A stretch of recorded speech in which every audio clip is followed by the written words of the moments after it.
आदाब, मैं Mohammad Amjad Ali prime time में आपका खैर मकदम है। नाज़रीन किराम, मुल्क के शुमाल मशरक़ी हिस्से में यानी कि आसाम और त्रिपुरा में कुछ अरसे से उथल-पुथल मची हुई है। वहाँ पे कहीं पे हुकूमत की जानिब से ज़ुल्म हो रहा है, तो कहीं पर जो है एंटी सोशल एलिमेंट्स की जानिब से अक़लियती कम्युनिटी पर हमले हो रहे हैं। मसाजिद को शहीद किया गया, मकानों पे हमले किए गए, जलाया गया और कुछ लोग इसमें ज़ख्मी भी हुए और शायद कुछ हलाकतें भी हुई। तो आजकल हुकूमतों का ये मिज़ाज बन गया है कि ऐसा जहाँ कहीं भी होता है, वहाँ से जो है लोगों का एक्सेस ख़त्म कर दिया जाता है। मीडिया को भी रिस्ट्रिक्शंस लगा दिए जाते हैं, जिसकी वजह से बिल्कुल ताज़ा तरीन सूरत हाल क्या है, हकीकत क्या है, ये मालूम करना ज़रा मुश्किल हो जाता है। तो ऐसे में जब कोई खुद जाके चश्मदीद गवाह बनता है, उसकी बात ज़्यादा काबिल कबूल होती है और उसकी बात से हालात की हकीकी मानों में आगाही होती है।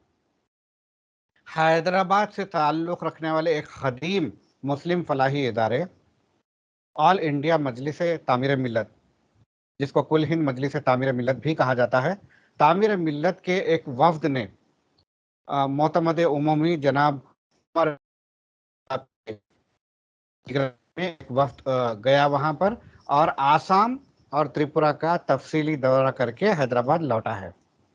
तो हम उमर अहमद शफ़ीक़ साहब से आज बात करेंगे और आसाम और त्रिपुरा के हकीकी सूरत हाल के बारे में जानने की कोशिश करेंगे। उमर अहमद शफ़ीक़ साहब, आपका बीबीएन चैनल पर खैर मकदम है। अस्सलाम वालेकुम। जी, वालेकुम अस्सलाम। आपने जो है आसाम और त्रिपुरा का दौरा किया है तफ़सील से, तो सबसे पहले मैं त्रिपुरा के बारे में, क्योंकि वहाँ पे अब इस वक़्त बहुत सूरत हाल संगीन है, हालात मामूल पे आए हैं या नहीं है और फिर कितना जो है वहाँ पे डैमेज हुआ, किस-किस इलाके में हुआ, इस बात रोशनी डालिए। देखिए, त्रिपुरा की जहाँ तक बात है, वहाँ बिल्कुल मुसलमान नहीं के बराबर 1% के करीब वहाँ मुसलमान हैं और ज़्यादा मुसलमान जी। गाँव में रहा करते हैं और वहाँ 8 हुँ, अज़ला है त्रिपुरा की। उसके 8 अज़ला में 4 अज़ला में वहाँ पर जो बहुत ज़्यादा गड़बड़ हुई और गड़बड़ में भी ज़्यादा सबसे ज़्यादा जो मुतासिर हुआ इलाक़ा, वो पानी सागर हुँ, का इलाक़ा मुतासिर हुआ। जुमला हुँ, 16 मसाजिद वहाँ पर नुकसान पहुँचा गया है। इसमें 5-6 मसाजिद को बिल्कुल जलाकर खाकसार कर दिया गया है। बास हुँ। मसाजिद को थोड़ा बहुत नुकसान पहुँचा, लेकिन पानी सागर में एक 9-10 दुकानों को बिल्कुल तबाह कर दिया गया है, बिल्कुल जला दिया गया है। अच्छा। और दूसरे मकामात पे भी उतना नहीं, लेकिन सबसे ज़्यादा ये इलाका वहाँ है। खुद जो आपके त्रिपुरा का जो कैपिटल है अगरतला, वहाँ पर भी 3-4 मसाजिद 3 मसाजिद को नुकसान पहुँचाया गया है। और इसके साथ जो सबसे बड़ी बात ये जो महसूस हुई है इसमें ये हमको और आपको जानने की शदीद ज़रूरत है, वो ये कि जहाँ-जहाँ गड़बड़ हुई है या बस ऐसे मकामात है जहाँ पर बिल्कुल मस्जिदें हैं लेकिन वहाँ करीब में कोई मुस्लिम आबादी नहीं है। जहाँ पानी सागर वगैरह में गड़बड़ी हुआ मुकामी लोगों ने ही बल्कि बाहर के लोगों ने आकर ये गड़बड़ की और ये साजिश की है। मुकामी लोगों का इसमें कोई दखल नहीं है। बाज़ मकामात पर तो एक अच्छी बात ये भी रही कि पुलिस को इत्तला देने में और मुसलमानों को इत्तला देने में हमारे कई बाज़ जगह गैर मुस्लिम भाइयों का भी हमारे साथ शरीक थे, उन्होंने इसकी इत्तला दी थी। जी। तो ये तमाम जहाँ-जहाँ पर भी ये हंगामे हुए, ये पूरे बाहर के लोगों ने किया है? तकरीबन 99% बाहर के लोगों ने ये किया। अब ये वहाँ जी। की त्रिपुरा की पुलिस वहाँ की आज़ाद है और वहाँ ये ज़रूरी है कि महकूम जाती तहक़ीक़ कराई जाए कि जो पुलिस वाले इसमें बाज़ लोगों को अंजाम मार दिए, वो क्या वजह थी? क्योंकि बाद में जुलूस निकला था, उस जुलूस में हुँ, एक गड़बड़ हुई थी, पानी सागर में ख़ासकर, तो वहाँ पर पुलिस वाले थे, कुछ वीडियोज़ आपने भी देखे होंगे, हमने भी देखे, बहुत सारे वीडियोज़ बहुत ज़्यादा वायरल भी हैं। तो ये पुलिस की ज़िम्मेदारी ये है कि जो पुलिस वालों ने फ़ौरन एक्शन नहीं लिया, उसकी वो लोग महकूम जाती तहक़ीक़ कराएँ और दूसरे हुँ, पानी सागर में जो लोगों ने गड़बड़ की, जो बाहर के थे, उनकी निशानदेही करना चाहिए, उनके साथ उनके ताल्लुक से सख्त एक्शन लेना चाहिए। हुँ। हाँ, वहाँ पर क्या सीसीटीवी का नेटवर्क है? हाँ, बाज़ मकामात पे है और बाज़ हुँ, आजकल देखिए सीसीटीवी का नेटवर्क मतलब कि कोई वाक़या होने दीजिए कि यहाँ पर जो हमारे क्या बोलूँ मैं इंतहा पसंद बोलिए, शिद्दत पसंद बोलिए, जो असाब है आप देखते हैं कि मॉब लिंचिंग पे उसपे खुद मार के वीडियोज़ बना के डालते हैं। हुँ, तो अब ये इतनी इनकी हिम्मत बढ़ गई है कि इसकी पशपना कौन है पता नहीं, लेकिन ये हुकूमतों की बाज़ जगह कमज़ोरी महसूस होती है जिसकी वजह से ये वाक़यात आते हैं। क्योंकि जो लोगों को गिरफ्तार किया जाता है उनको बहुत मामूली दफ़ात लगाए जाते हैं जिसकी वजह से ये हुंडा नासिर आज़ाद घूम रहे हैं। ये हमारी हुँ, हुकूमतों की, अदालतों की ये सख्त अशद ज़रूरत है कि ऐसे लोगों के खिलाफ सख्त एक्शन लिया जाए। वहाँ पर देखिए पानी, एक बात आपको बता दूँ कि जो त्रिपुरा में हुआ, ये कहा जा रहा है कि बांग्लादेश में कुछ दिन पहले एक वाक़या हुआ था, उसके जवाब में ये वाक़या हुआ। तो बांग्लादेश का मामला अलग है, हिंदुस्तान का मामला अलग है और इसका हुँ, जवाब कैसा हिंदुस्तान में दिया जाएगा। और फिर दूसरी बात, जो नुकसान पहुँचाया गया है, ख़ासकर निशाना बगर बनाया गया है मसाजिद को, ये बात याद रखिए। आम कारोबार वग़ैरह भी नुकसान हुआ है, 50 लाख का नुकसान हुआ होगा, आम कारोबार, घरें वग़ैरह जो चले, लेकिन ज़्यादा जो नुकसान हुआ है मसाजिद को हुआ है। सोची-समझी ये साज़िश है और फिर दो दूसरी जो तकलीफ़देह बात भी रही है कि जो जुलूस निकाले गए, जो इतने हमारे, तो उसमें हुज़ूर अकरम सल्लल्लाहु अलैहि वसल्लम के खिलाफ नारे लगाए गए, कुरान मजीद को जलाया गया। इसके ऊपर ख़ास तहक़ीक़ होना ज़रूरी है और ये बात आम कर दी जा रही है। इस पे अगर हुकूमत एक्शन नहीं लेगी और इस पे अदलिया एक्शन नहीं लेगी, तो आने वाले हालात में हो सकता है कि हालात और बिगड़े। अभी ताज़ा तरीन इत्तला के मुताबिक क्या हुकूमत कोई संजीदगी से इस पे कार्रवाई कर रही है?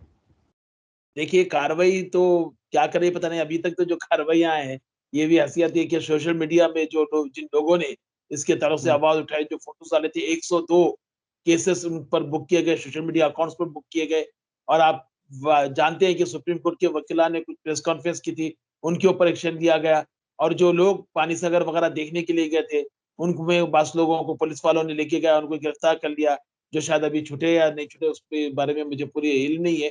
तो ये वाक़यात उल्टे ही हो रहे हैं और जहाँ-जहाँ इसके खिलाफ आवाज़ उठाई जा रही है, वहाँ उन्हीं के खिलाफ एक्शन लिया जा रहा है। जी।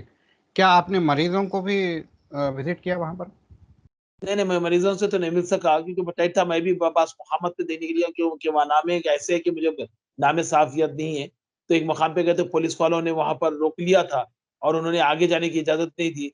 बहरहाल कुछ लोगों से मेरी मुलाकात हुई है, वहाँ के लोग, मुकामी लोगों की। एक चीज़ ये बता दूँ कि बहुत वहाँ के मुसलमान तादाद में कम है, बहुत डरे और सहमे हैं वो। ये हुकूमत की ज़िम्मेदारी है, हमारी ज़िम्मेदारी है, हमारे अक़लियती दोस्त भाइयों की ज़िम्मेदारी है, मुसलमानों की ज़िम्मेदारी है कि उनके डर को दूर करें। वरना वो जो डरे सहमे की काफ़ी है, 70s में कुछ गड़बड़ भी थी। उसके अंदर 20-25 साल से त्रिपुरा में कोई गड़बड़ नहीं हुई थी, 30 साल के करीब। लेकिन अब जो गड़बड़ हुई उससे मुसलमान बड़े डरे हुए और सहमे हुए और बड़े अंदर वो गाँव में रहते हैं। उनके ताल्लुक से हुकूमत का भी फ़र्ज़ है और तमाम मीडिया का भी फ़र्ज़ है उसके ताल्लुक से आवाज़ उठाए और उनकी हिम्मत अफ़ज़ाई करे। अच्छा। वहाँ पर कितना डैमेज हुआ है प्रॉपर्टी का, मसाजिद का, दुकानों का? इसका देखिए तख़मीना क्या लगता है? देखिए, अब ये पूरा मिलाए तो करोड़ों रुपए में जाएगा क्योंकि मसाजिद पूरे जलाकर खाकसार कर दिए गए हैं। अभी पूरा हुँ, तख़मीना नहीं कर सके कि पूरा जाने, पुलिस वाले हर मुकाम पे जाने नहीं दे रहे हैं।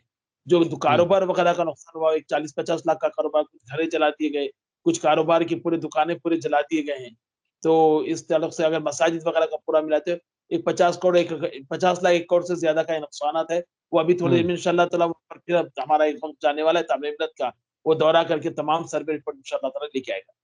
अच्छा, पुलिस वालों ने कहाँ-कहाँ जाने से आप लोगों को रोका है? खासकर पानी सागर जाने से रोका जा रहा है, क्योंकि हुँ, वहाँ पर सबसे ज़्यादा गड़बड़ भी है। दूसरे मुखातब पे जाते हमारे को जहाँ रोका गया, वहाँ पर जो भी इंस्पेक्टर थे, इंस्पेक्टर साहब बड़े उन्होंने अच्छे अखलाक का मुज़ाहरा किया, इस बात से इनकार नहीं कि 1-2 घंटे में पुलिस स्टेशन में भी बिठाया गया। वहाँ के लोकल गैर मुस्लिम साहब भी बहुत अच्छे हैं, लेकिन बाज़ जगह कोशिश की जा रही है कि उनके उनके दिल में नफ़रत बिठाई जाए और मुसलमानों के खिलाफ उनको इस्तेमाल किया जाए। अच्छा, अच्छा। तो अभी जो है नुकसान का तख़मीना तो अभी लगाया नहीं गया है। जी, तो फिर तख़मीना आपने बताया कि और एक विज़िट होगी उसके बाद जो है तख़मीना लगाया जाएगा, ताकि लोगों की मदद हो सके। के मतलब उस तरफ से हमारी जमात काम कर रही है। हमारे हुँ, सदर जनाब ज़ियाउद्दीन अय्यर साहब इस तरफ से बहुत सीरियस है। वो खुद इसकी डायरेक्ट देख रहे हैं वो, यहाँ वहाँ के काम को। तो इंशाअल्लाह ताला आने वाले कुछ दिन में और एक वक़्त जाएगा और उसका पूरा तख्मिया लगाया जाएगा और लोगों इंशाअल्लाह ताला तंज़ीमी जानिब से मदद की जाएगी। जी। वहाँ के लोगों ने और क्या बताया आपको ख़ास कोई नहीं, कहने मैं लायक बता बात? देखिए, एक वहाँ के लोगों का ये ख़्याल है कि जब से वहाँ पर पहले कम्युनिस्ट पार्टी की सरकार थी, उसके अंदर बीजेपी आई, जब से बीजेपी की सरकार बनी है, तो वहाँ हुँ, एक डर और खौफ सा माहौल है, जिसकी वजह से हुँ, परेशान है क्योंकि इससे पहले भी कुछ कम्युनिस्ट पार्टी की गाड़ियाँ वग़ैरह पर हमला किया गया था, तो वो हालात भी हुए। तो क्योंकि बहुत मामूली तादाद में वहाँ मुसलमान रहते हैं, बहुत कम तादाद में हैं, तो इससे वो लोग डरे हुए, सहमे हुए हैं और ये कोशिश की जा रही है कि उनके डर का फ़ायदा उठाया जाए और उनको ये एहसास दिलाया जाए कि वो किसी और के रहम-ओ-करम पर है। हुँ। मीडिया के लोग नज़र आए वहाँ पे आपको? जी हाँ, है बहुत कम है, क्योंकि वहाँ का एरिया बहुत आप जानते हैं कि बहुत अंदर है और हम जिस हुँ। मुकाम पे गए थे वहाँ तो नज़र नहीं आया, लेकिन पता चला कि मीडिया के लोग आए थे। लेकिन आप ख़ासकर आप देखते हैं कि नेशनल मीडिया में तो इसका बहुत कम ज़िक्र है, नहीं के हुँ। बराबर है। अच्छा। तो जब आप लोग वहाँ पर पहुँचे, कोई मीडिया वाले आपको अप्रोच नहीं हुए आपसे बात करने के लिए? नहीं, नहीं, मीडिया वाले तो अपनेबल बताओ, वहाँ मुकामी जो कांग्रेस के सदर है दिलजीत सिंह साहब, उन्होंने हमारे हमसे कॉन्टैक्ट किया, उन्होंने कांग्रेस के ऑफ़िस पे अब हमको मदऊ भी किया और वहाँ के पूरे हुँ। हालात से उन्होंने वाकिफ़ करवाया और खुद हुँ। उनकी भी कोशिश की थी कि उन्होंने कोशिश कर रहे थे कि जो मुसलमानों का नुकसान हुआ उससे का बहुत सारी जगह गैर मुस्लिमों से उसकी भरपाई कराई जाए, थोड़ी भी जो भी हो सकती है, जिससे हुँ। मुसलमानों में हिम्मत का और अच्छा माहौल पैदा हो और वहाँ के एक हुँ। साबिक़ एमएलए उन्होंने भी कॉन्टैक्ट किया। तो उन लोगों से गुफ्तगू भी और उनके ज़रिए बहुत सारे मालूमात हासिल। अच्छा। अब आसाम की तरफ आते हैं, आसाम के क्या हालात हैं? देखिए, त्रिपुरा से ज़्यादा बुरे हालात आसाम के। ये ठीक है, त्रिपुरा सबसे में ज़्यादा क्या? डर का माहौल है, मगर जो आसाम में जो गड़बड़ हुई धूलपुर नंबर 1 बल्कि वो एरिया है और धौलपुर नंबर 1 वहाँ पर अचानक नोटिस लगा दी गई, साढ़े वहाँ पर करीब 5,000 के करीब लोग रहते थे। उनके घरें हुँ। खाली करा दिए गए और इनको एहतिजाज जब वो कर रहे थे, अचानक घर खाली करने को तैयार थे। वो कुछ वक़्त माँग रहे थे, फिर उन्होंने ये साबित किया कि गवर्नमेंट की ज़मीन है और ये लोग 50 साल से ज़्यादा वहाँ रहने वाले थे। 50 साल हुँ। गुज़र चुके थे। 50 साल से हुँ। उनके मकानात वहाँ थे, वहाँ कायम करते थे। लेकिन उनको अचानक हटा दिया गया और फिर वहाँ से एहतजाज करने वालों पर फायरिंग की गई। 18 लोग वहाँ ज़ख्मी हुए और 3 लोग हुँ। शहीद हुए। और जो वो हुँ। आपने जो एक वीडियो पे आपने देखा था, एक बहुत वाक़या मशहूर हुआ था कि एक मीडिया का शख्स एक शख्स के सीने पे कूद रहा है। उसकी हुँ। हकीकत जब जानने की कोशिश की तो मालूम हुआ कि उसकी बेटी को किसी ने छेड़ा था। वही या मीडिया का था, पुलिस का था, तो उसको जवाब में वो वहाँ तक भाग के आया था, जिस पे हुँ। गोलियाँ चलाई गई और एक इंसानियत सोच वाक़या वहाँ पर हुआ कि एक हुँ। शख्स के सीने पे कूदा गया मरने के बाद और जो हमने मंज़र देखा, वो सारे हिंदुस्तान के लिए, हमारी जमहूरियत के लिए, हमारे भाईचारे पे एक धब्बा है और बहुत बड़ा धब्बा है, वो धुलने के लिए काफ़ी वक़्त लगेगा। जी। हमें ये भी पता तो चला है जो शख्स की बात कर रहे हैं जो हलाक हुआ है, पुलिस की फायरिंग में पॉइंट ब्लैंक रेंज से मारा गया है, उसके भतीजे को पुलिस ने जी, हमला करके उसकी टाँग तोड़ दी। तो वो जी, उसके जवाब में कहा था। नहीं जी, मुख्तलिफ वाक़यात है। देखिए, मैं वहाँ पर गया था, वो अंदर जाना ही बहुत बड़ा मसला था इसलिए कि वहाँ पर अभी भी इन जो असाब के जिनके घरें तोड़े गए हैं, उनको बहुत ले गया कि बहुत अंदर उनको रखा गया है। उसकी एक वीडियो भी हुँ। कल बताया था कि उनके तक पहुँचना बड़ा नामुमकिन सा वाक़या था। हमने दूसरे रास्ते से बड़े मुश्किल से एक दरिया क्रॉस करके फिर दूसरी एक छोटी दरिया थी, उसपे गाड़ियों में जाके उनसे मुलाकात की, रात का वक़्त था, क्योंकि अंदर जाने के लिए हमें पूरा दिन लग गया।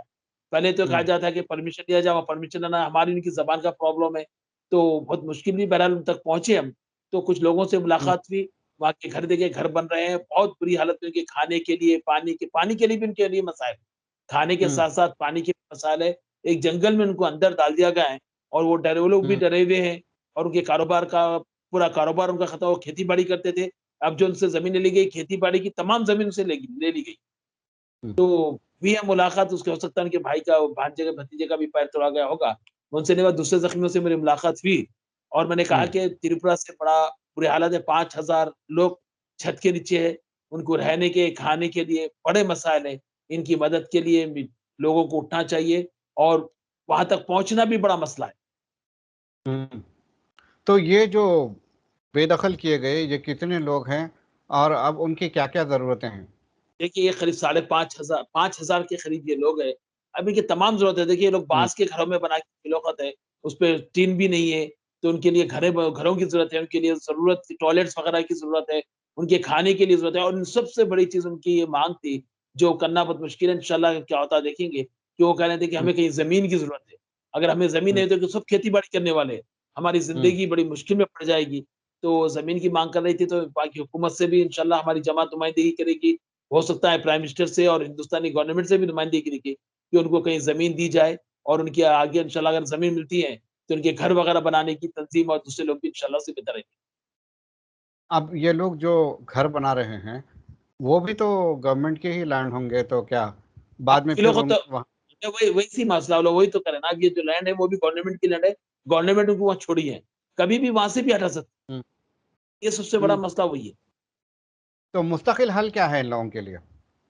अब वही मैंने कहा कि गवर्नमेंट से बात करनी चाहिए, हो सकता है वहाँ की मैं कोशिश कर रहा हूँ कि वहाँ की जो हमारी सियासी पार्टी है अजमल साहब की, उनसे गुफ्तगू की जाए, उनको आगे बढ़ाया जाए इस मामले में और उसके ज़रिए उनकी सबसे पहले उनकी देखिए 5,000 आदमी जिनके 850-900 घर हैं, वो उसके लिए हुँ, आपको एक बहुत बड़ी बस्ती बनती है।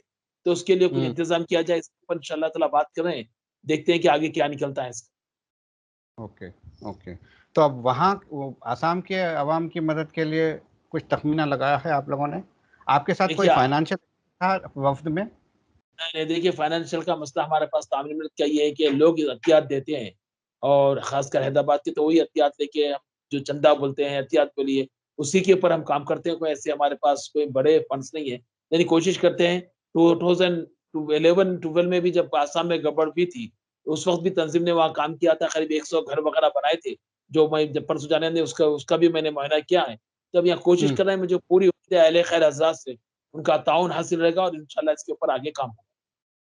हाँ, नहीं मेरा मतलब ये था कि आपका जो वफ़्द गया था वहाँ पर, उसमें कोई शख़्स जो फाइनेंशियल एक्सपर्ट हैं, जो कि अंदाज़ा लगा सकते हैं कि नहीं, देखिए फलाँ-फलाँ एरिया में ना अभी तो पहली इमदाद के लिए हम लोग गए थे, ऐसा कुछ भी नहीं था कि अच्छा, आप मैं भी बता जाना ही क्या मसला था। अभी तो गए तो हुँ, थोड़ी हिम्मत भी बढ़ी, थोड़ा काम भी आगे बढ़ा है। इंशाल्लाह इसके बाद ओके, में जो वक़्त जाएगा उसमें फाइनेंशियल भी रहेगा और कंस्ट्रक्शन के लाइन के कोई इंजीनियर वैसे उस कंस्ट्रक्शन से मेरा भी ताल्लुक है। कोई इंजीनियर्स वगैरह भी हुँ, रहेंगे, इसके ऊपर इंशाल्लाह ताला वो किया जाए अच्छा, डिसाइड तो किया ये जाएगा कि कब आगे कैसे अगले विज़िट का कब इरादा है? इंशाल्लाह ताला हमारी एग्ज़ीक्यूटिव बॉडी की मीटिंग होंगी और सदर साहब हुँ, के मशवरे के बाद एक 15-20 दिन के अंदर त्रिपुरा की हालत जैसे सुधरेंगे 2 जगह का भी इंशाल्लाह फिर दौरा होगा। ठीक है। जाने से पहले आप कुछ और कहना चाहेंगे अवाम से, हमारे नाज़रीन से? बस नाज़रीन से यही कहूँगा कि आप त्रिपुरा ही नहीं बल्कि पूरे हिंदुस्तान के मुसलमानों के लिए, पस्त अक़वाम के लिए दुआ करें, क्योंकि एक कोशिश ये की जा रही है कि मुसलमानों के दिल में डर बिठाया जाए, खौफ बिठाया जाए। इस डर और खौफ को निकालना पड़ेगा। इसके लिए ज़रूरी है कि मुसलमान हर एतबार से तैयारी करें।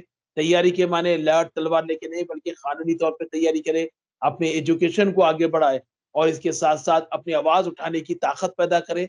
इसके लिए ज़रूरी है कि रोडों पे निकलना पड़ेगा, एहतिजाज करना पड़ेगा। जो जमहूरियत में हिंदुस्तान के दस्तूर में जो हमें इजाज़त दी है, उसको इस्तेमाल करते हुए इसके खिलाफ आवाज़ उठाई जाए और फिर एक आखिरी अपील ये करूँगा कि जो भी इस मामले में खैर कार में हिस्सा लेना चाहते हैं, वो अपने एहतियात वगैरह तामीर-मिल्लत में जमा कराएँ, वहाँ पर आप अपने डोनेशन जमा कराएँ, जिससे ये काम को आगे बढ़ाएँ। इंशाअल्लाह जो भी कम जमा कराएँगे, वक़्त बा वक़्त उनको उसकी रिपोर्टें वगैरह भी मिलेंगी। मैं इसके लिए बीबीएन चैनल का भी और हमारे हमारे जो एंकर साहब हैं, उनका भी शुक्रिया अदा करता हूँ और फिर इंशाअल्लाह ताला ये उम्मीद करता हूँ कि आगे फिर दोबारा आपसे इसी तरीके की गुफ्तगू होगी। इंशाअल्लाह, आपका बेहद शुक्रिया।